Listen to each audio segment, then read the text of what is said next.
আসসালামু আলাইকুম। আমার আজকের ভিডিওটি হলো কিভাবে সোনালী মুরগি পালন করলে আপনি লাভবান হবেন। অনেকে আছেন বাসা বাড়ির কাজের পাশাপাশি আপনারা বাসায় ছোট করে খামার করতে চান, এতে সোনালী মুরগিও পালতে চান বা ব্রয়লার মুরগি। আজকে আপনাদের জানাবো সোনালী মুরগি পালনের পদ্ধতি। যদি আপনি ছোট আকারে কিছু সোনালী মুরগি পালন করতে পারেন এবং সঠিক গাইডলাইন মানতে পারেন, তাহলে আপনার ভালো পরিমাণের একটা লাভবান হবেন। যদি আপনি সঠিক গাইডলাইন না মানতে পারেন, তাহলে এখান থেকে আপনার প্রচুর পরিমাণের লস হবে।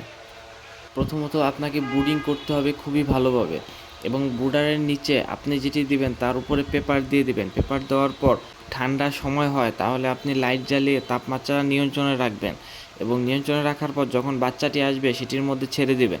ছেড়ে দেওয়ার পর আপনি লাইসোভেট চালাবেন প্রথম 24 ঘন্টা। এতে দেখা যায় মুরগি একটি ধকল যায় মুরগির ওপর দিয়ে, সেটি কাটানোর জন্য এই লাইসোভেটটি সাধারণত ব্যবহার করা হয়। এবং সাথে সাথে আপনি মুরগির জন্য জিরো সাইজ যেই সোনালি ফিড আছে সেটি দিয়ে দিবেন।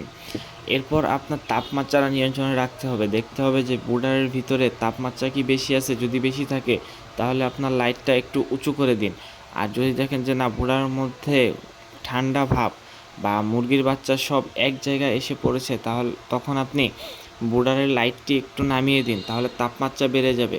যদি দেখেন স্বাভাবিকভাবে মুরগির বাচ্চা নড়াচড়া করছে বা সব জায়গায় ছড়িয়ে ছিটিয়ে আছে, তাহলে বুঝবেন যে আপনার ব্রুডারের তাপমাত্রা ঠিক আছে। আপনার এভাবে পালন করার পর যখন দেখবেন যে প্রায় 8 থেকে 10 দিন পার হয়ে যাবে, এর মধ্যে যদি বাচ্চা না মারা যায়, তাহলে পরবর্তীতে মারা যাওয়ার সংখ্যা একেবারেই কম। আর যদি আপনার 20 দিন পার করতে পারেন, তাহলে মুরগির বাচ্চা মারা যাওয়ার সম্ভাবনা একেবারেই না থাকার মতো হয়ে যায়। এই জন্য আপনার প্রথম 10 থেকে 15 দিন বাচ্চার প্রতি খুবই যত্ন নিতে হবে। খেয়াল রাখতে হবে বাচ্চার যেন কোনোভাবে ঠান্ডা না লাগে।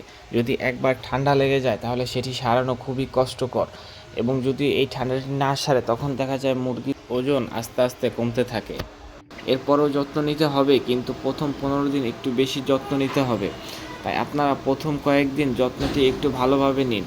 প্রথম 20 দিন মুরগিকে আপনি সোনালি স্টার্টার আছে যে কোনো কোম্পানির, নারিশ এবং চেরিশ যেটাই হোক, সেই সোনালি স্টার্টার খাওয়াবেন।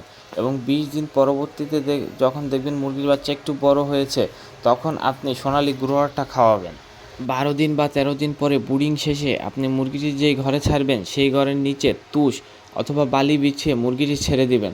যদি আপনি তুষ বিছান তাহলে আপনার কয়েকদিন পর পর এই তুষটি পরিষ্কার করে রাখতে হবে। আর যদি আপনি বালি বিছিয়ে পালন করতে চান, তাহলে 2 দিন বা 3 দিন পর পর এই বালিটি চাল নিজে চেলে দেবেন। এই বালিটি চেলে দিলে এই বালির মধ্যে কোনো মল থাকবে না। যদি মল জায়গায় থেকে যায় এবং ভিজে যায়, তখন দেখা যাবে এই ঘরের মধ্যে আপনার অ্যামোনিয়া গ্যাস তৈরি হবে। এটিতে মুরগির শ্বাস প্রশ্বাসজনিত রোগ ও অন্যান্য অসুখ ছড়ায়।